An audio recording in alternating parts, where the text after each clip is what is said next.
So what I'm hoping to do at some point. Oh, good. We're already recording. Yeah, we're recording. Is I want to stitch on these. I also want to add collage to them, but also just the different kinds of stitches.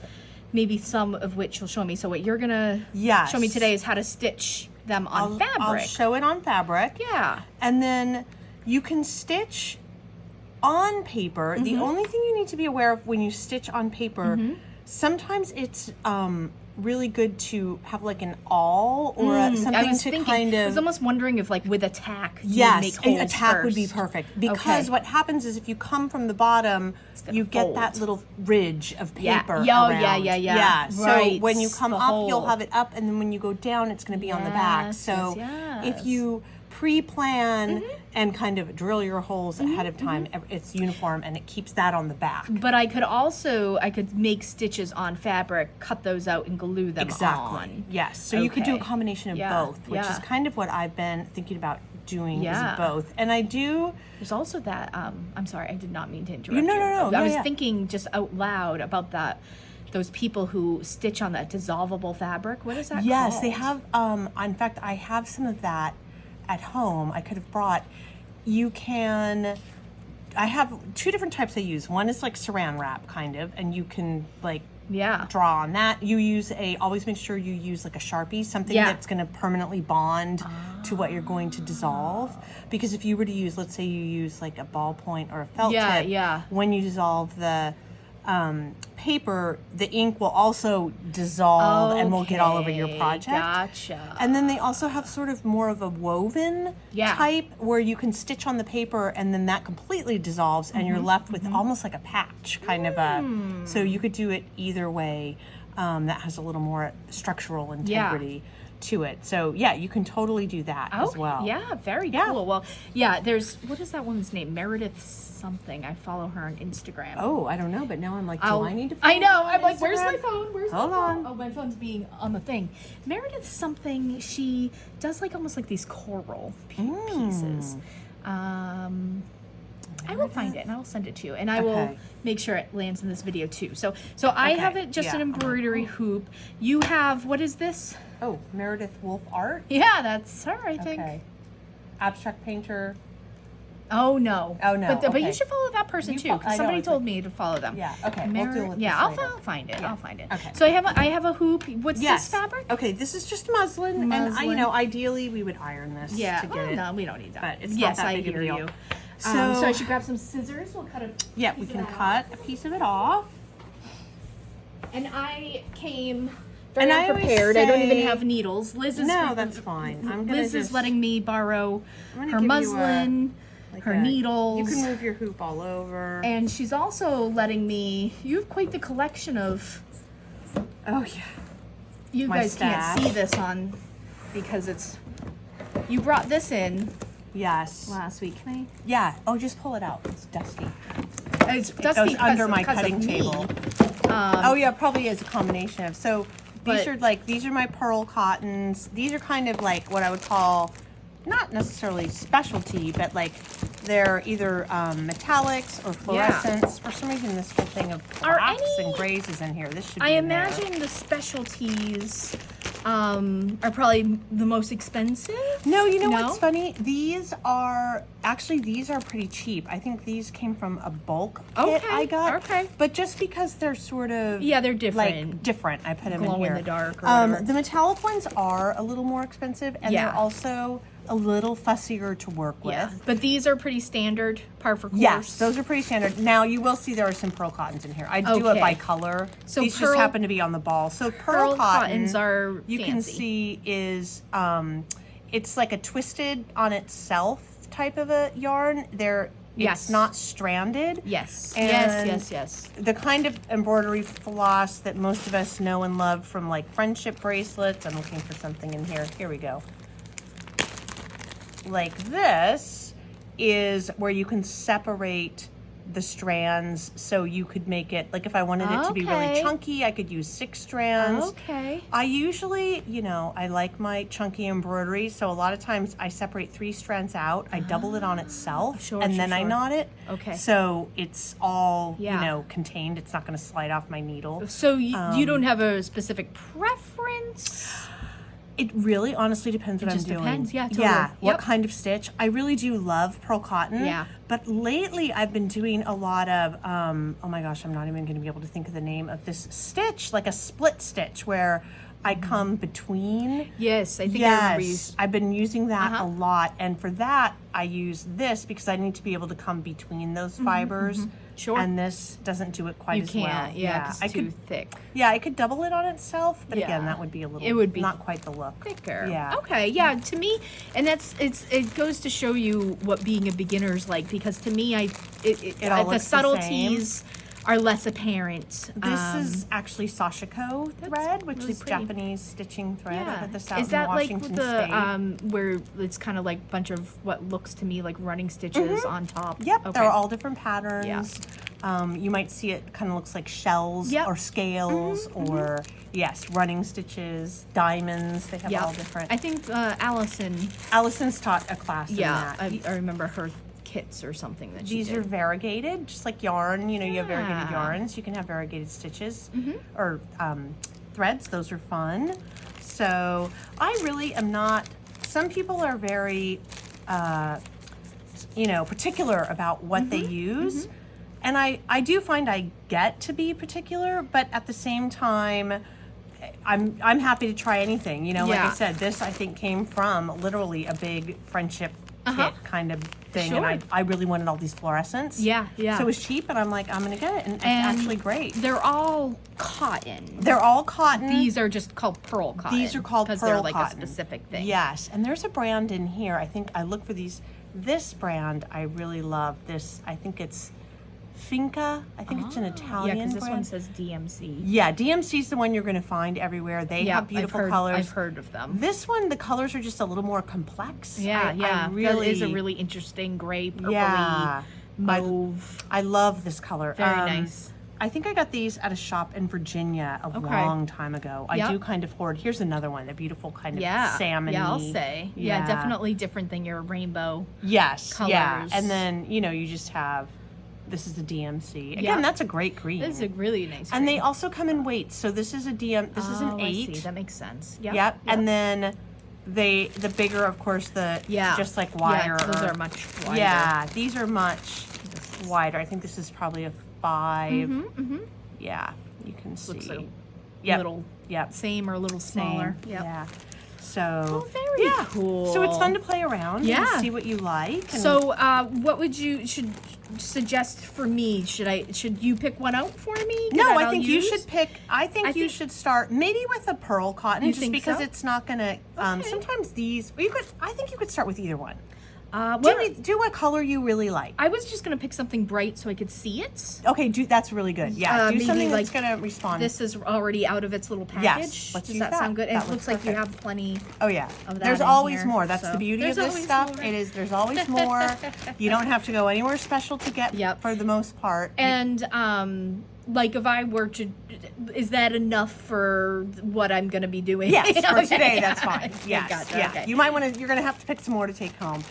One thing I will say is like when you're cutting your thread, people are always tempted to make it very, very long. Okay. You really don't want it much longer than kind of from your fingertip to your elbow when you hold your arm out. Yeah.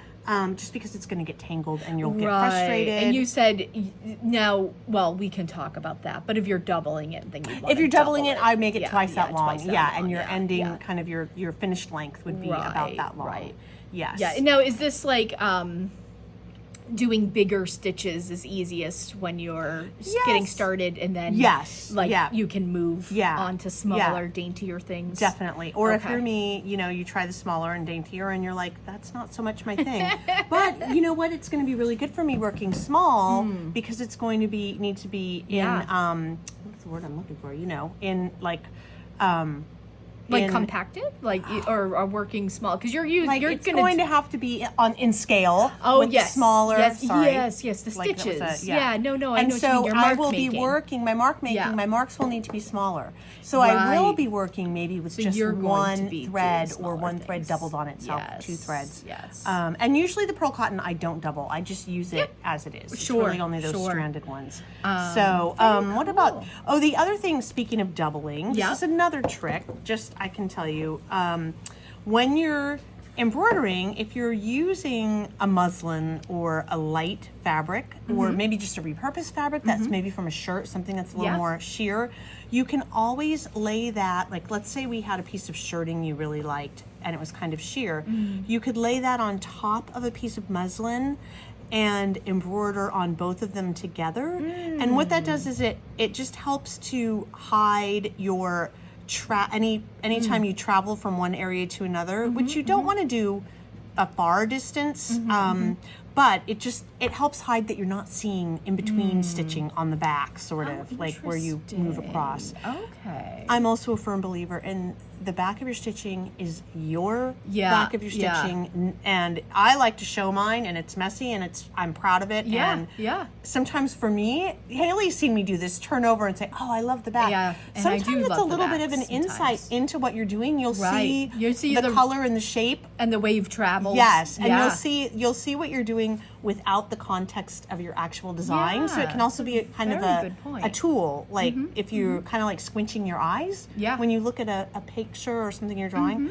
So so for now we're just going to go we'll just one layer. I put the piece that doesn't have the that's solid all the way around on a table, or you can just do it on your lap. Let's see. These are some pretty Amazon-rific hoops, so sometimes this is a little tight, so I'm glad it's working.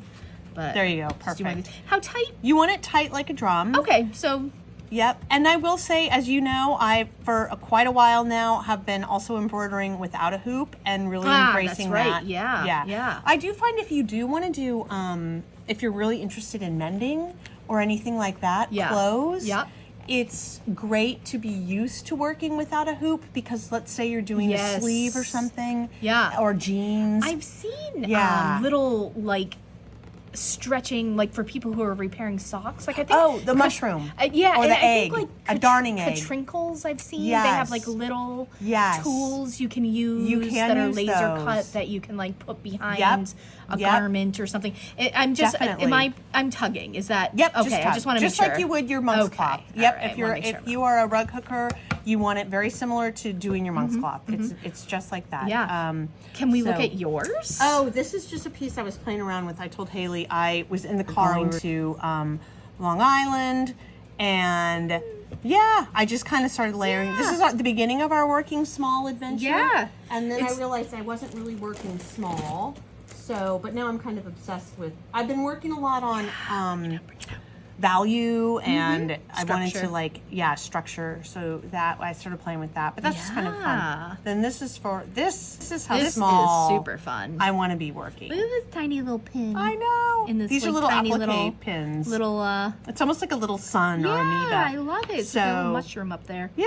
That's how small I want to be. I love this. Working, I think. Yeah, well, I feel like now that we're like talking about this again, we were just talking in another video about this like latch hook project for the Center for Craft in Asheville we're doing. That's about to be behind us. And I think this is going to have more of our attention. I think so these too. Small pieces, small collages, painting, or fiber. I do have to say though, it is funny how we are leaning on our... I started with a lot of painting. You're starting with your... I think that's okay. I think we have to just follow our hearts when it comes to these small projects and not worry too much about it. Exactly. My initial plan, I think I shared this with you, is to do 3 all fabric, 3 all paper, and then 3 combined. And then use those as almost literal thumbnails. And then I can go from there and kind of move from there. So that's cool. I actually don't know if I knew that. I like that. That is my set goal. And these are just like layer cake pieces I bought a long time ago. I don't know. I'm not into pre-cuts, but I really liked these. So they're both from the same. It's all about the sampler, making little samplers and things. Like I know you're kind of working on that on your own too. Yes. And so what's the next step for this, would you say? So this is just kind of just having fun. So I have this selvage in here. I had this piece. I'll probably add some stuff. One thing I do notice is when I kind of start like doing it while I'm watching television or doing something, I will just like start outlining. Oh yeah. But I do love the dimension. Like I loved bringing this red in texture. here. What's funny is that like the more I look at it, the more stitching I see. I didn't even see this. Right, it just becomes part of the design. Yeah, you really don't notice it at first. So I just kind of, what I did is I realized I took 2 fabrics without even thinking. Of diamonds. Yeah, with diamonds. And I thought, okay, I'm going to just take those, and I added these. Again, this was like hurtling down, some parkway in Long Island. I'm like, whatever, I'm not going to worry. And then this is from Abby. This is actually a knit fabric. So it's kind of warping as I do it, and I'm just letting that happen. Right. Well, it's taking some of the structure out of all these like exactly rigid geometric type stuff. We'll see. And then I don't know what will happen with this. It may go in another piece as just part of just a little vignette. Maybe you'll be like me and you'll plop it on top of a painting. I kind of might. Yeah, I might. That might be a great thing to do. What's funny is I've been working on it. I'm like, why am I even doing this? Because it's a great stress relief. It really is. It really is. So yeah, that's great. And then this is almost like, we were talking about mending. That is kind of, I let myself do just kind of wabi-sabi, you know, there. So here's the other thing is you have some great videos online already about some of these techniques that you've done. Yes. I am definitely going to reference those. Okay. So I don't want to take up too much of your time because you've already done the work of teaching those things. Right. What else should I know about using this though? I guess like the basics of should I take this apart as you suggested? Yeah, sometimes when I get, it's almost like a skein of yarn. Yep. I will work off of that from the beginning, and then sometimes I'll just wrap it around my fingers and get it into like a little circle. Yep. I mean, obviously this is pretty manageable. It's pretty small. And I will say again, it's like twisted on itself in a way that if you find it hard to thread one end of it, maybe try the other end. It's true. Yes. What kind of needle should be doing? I don't know much about needles, guys. This is brand new stuff for me. So we have been flying at the seat of my pants for years. Again, some people are really, I know, particular with their needles. I use all kinds. One thing I do find is when I use a thicker pearl cotton like this, it is almost better. You can use like a milliner needle, which is a very I'm not even sure if that's what this one is, but you can see that the shaft of the needle is very, I hope you can see. It's thick, but that it's almost the same size as the eye. Yeah, right. So there's like Yeah, I find when I put a thicker yarn and try and squeeze it into one of those, it's actually more difficult to pull through the fabric because the needle isn't making the opening for the yarn to go through. Right. So I would use one of these bigger, I think this is just an embroidery needle. I think you should play around with needles. It's funny because I've never, like, it makes so much sense to, like, needles do different things. They do but different I've, like, things. Never really, I mean, I know big fat needles, I've had some experience with stitching with them lately, and I know what I like, but as far as these, like, littler needles, I don't really pay much mind to what I'm doing. They're little teeny tiny, I used to use when I did a lot of hand quilting and I wanted it to be small, you know, you use these teeny tiny needles, and then now I really like just like embroidery needles or milliner needles, crewel needles, CREWEL, not like crewel. Yeah. Those are really nice. I take them out of the package. I throw them either in a little needle case or. I take it you made this. Yeah, I did make this. Yeah. This is from a little Rebecca Rehnquist creative bug class, actually. Someone, Carol Ann, you know her. Yeah. She has been working on one for Sue Spargo. Oh yes, forever probably. It's big. Yes. Yeah, she's been really working hard on that, and just for her, her to make. It's she's nice. Working. And these are, you know, what's nice. This is an old. I think it's like a felted sweater. Like a cashmere sweater. Yeah. And then it is good to keep your needles in wool because it has oils and it keeps your needles in shape. You will find if you leave needles unattended, they will, rust or they'll get little barbs on them. Sure. I usually keep a lot of pins. On the side, they're all in this Yeah, right yeah. now. I see. Yeah. And then needles on this side. Oh, look at you. And then I just use one of these little... Well, I was laughing because Liz and I had a plan to talk about this today, and I left all my sewing stuff at home, so... Yeah, no. And I all think... of my needles, all of my stuff. As fun as it is to... I know we're not going to, like, talk too much about stitching. We can do that in later videos, but as fun as it is to, like, learn a bunch of different stitches... Yeah. It's also like it's nice to have a little simple arsenal you rely on, like a running stitch or a blanket stitch or, well, you know, just a cross stitch. Well, I think that's what I want to do. And I think what I'd like to do when I do this, which, you know, me, who knows if we start anything today, but I think like I want to do some stitching, but I also want to do some like joining of things together. Like adding fabric onto it. Yeah, because I think that's mostly where some collage-y type. I'm going to use stitching is functional, but also decorative, functional decorative. Yeah, and that's where I do a blanket stitch, a split stitch, just a cross stitch. My cross stitches are always really messy, to be honest. So cross stitching. I just call this a cross stitch. Yeah, because it crosses. Yeah, and especially when you come around a curve. Yeah, here's a running stitch. Yeah. I believe this is just, I think, a regular, just like a back stitch. Yeah, I know a couple rows. Blanket stitch, because I use that in a lot of I don't times. have any blanket stitch on it. I do a lot of blanket stitch, so I've been kind of trying to not rely on it so much. These are French knots. French knots, yes. These are just tiny little stitches that I went across. Yeah, so you just kind of just play, too. You're I not really always do. following like a rule book. Not at all. I was kind of reacting to what was here. These were little, almost like diamonds, which I kind of lost that shape as I went around it. But I'm like, why don't I see that? Diamonds. I know, they were everywhere. So, and you know, you don't have to have your knots on the back of your work. Yeah, you can incorporate, that brings a lot of texture, really. And I have, you can see I went off the edge of my, into the... Do you plan to move this, or is this... No, I have already, I was like, actually, I you shifted it. Yeah, it does all fit within the circle, so if I wanted to, I could use this as a frame. Yeah. But I do think it's probably going to end up as a part of something else, or, you know, I don't know, just maybe... Probably not in a hoop. Yeah. I'm feeling like it needs to be a different shape. You know what I might do while you're here? It might be kind of fun just to try poking some holes in this and just seeing. We could easily do that. Yeah, let me grab a tack. Yeah, grab a tack. Okay, cool. And something to tack on. And you know what would be perfect to do that is you could set it on your hoop so that you're not poking into the table.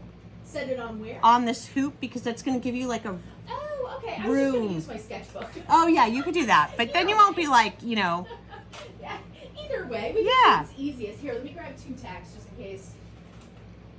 Ugh. My tacks are very stuck. So you're thinking, just in case. So when you just do this and poke right through down. Yep, and just kind of think about how big you want your stitches. Yep, and then and then the net, you know, wherever you want, and you just kind of can go.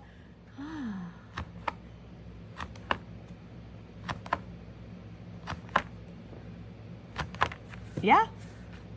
This is thrilling.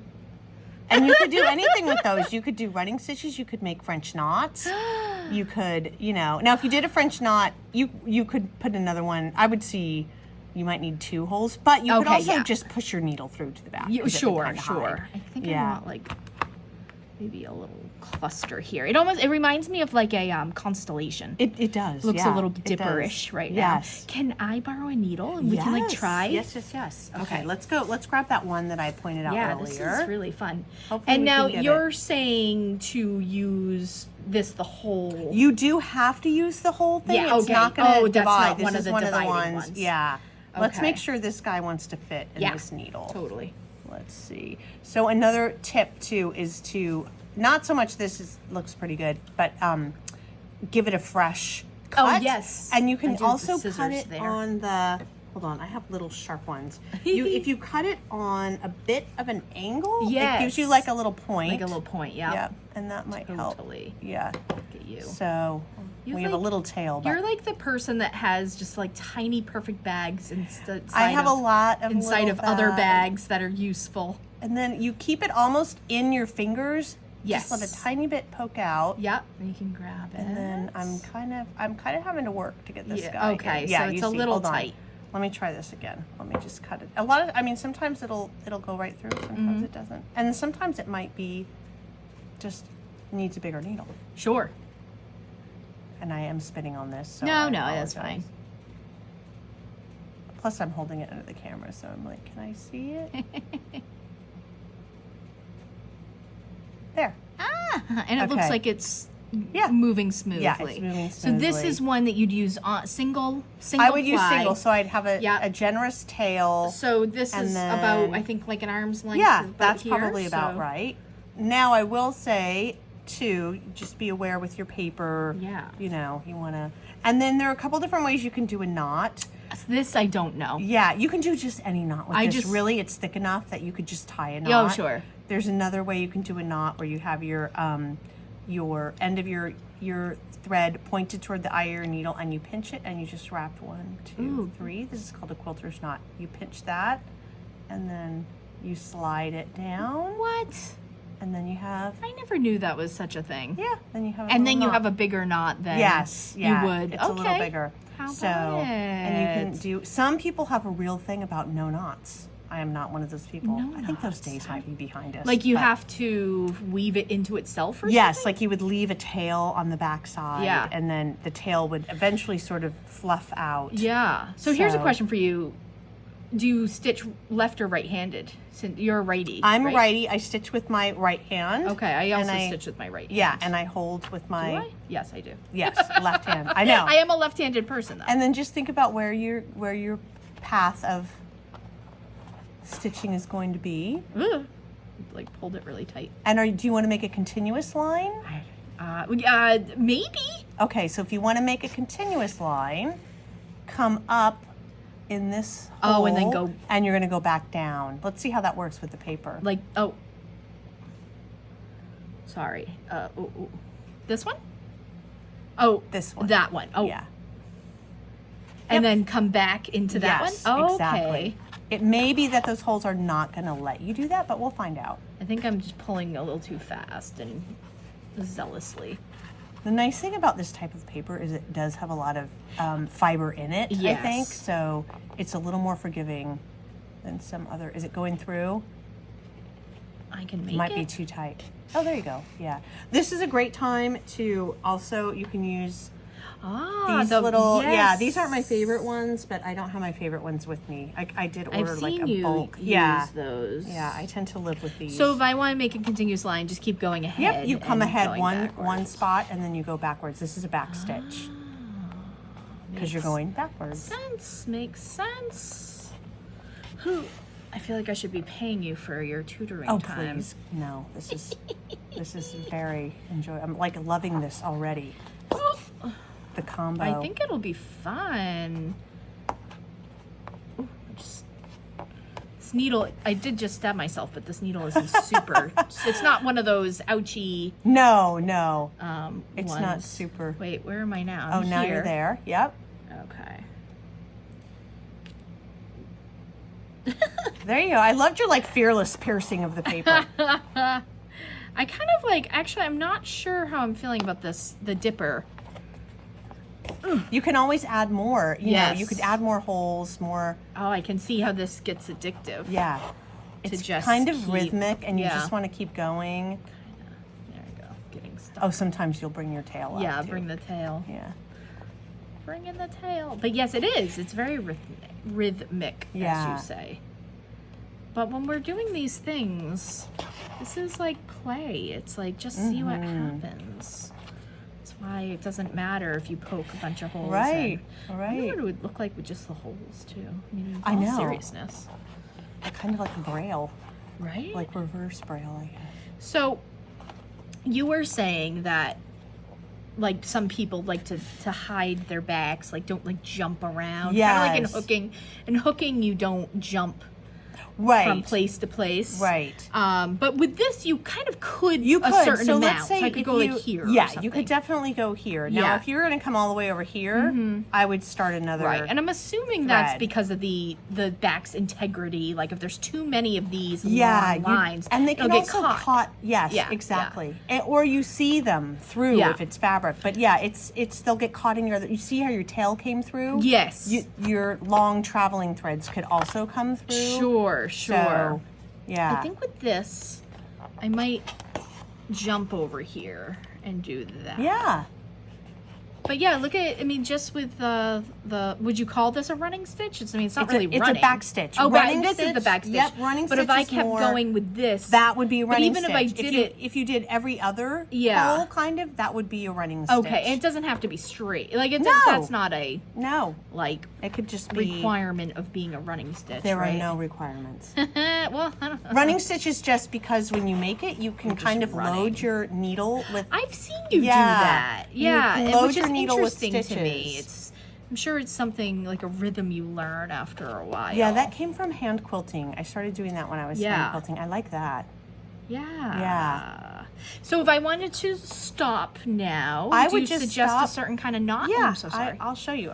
I do a knot that lays very close to the paper or the fabric, and I just kind of start it, and I get it almost to the end, and then I kind of like use my finger and my nail to hold it down, and then look at you. Pull. Yep. And that's probably enough. You know, if you were using fabric, you may want to do. I might like kind of do another one around that. Yeah. But that's probably enough, and then you can snip it.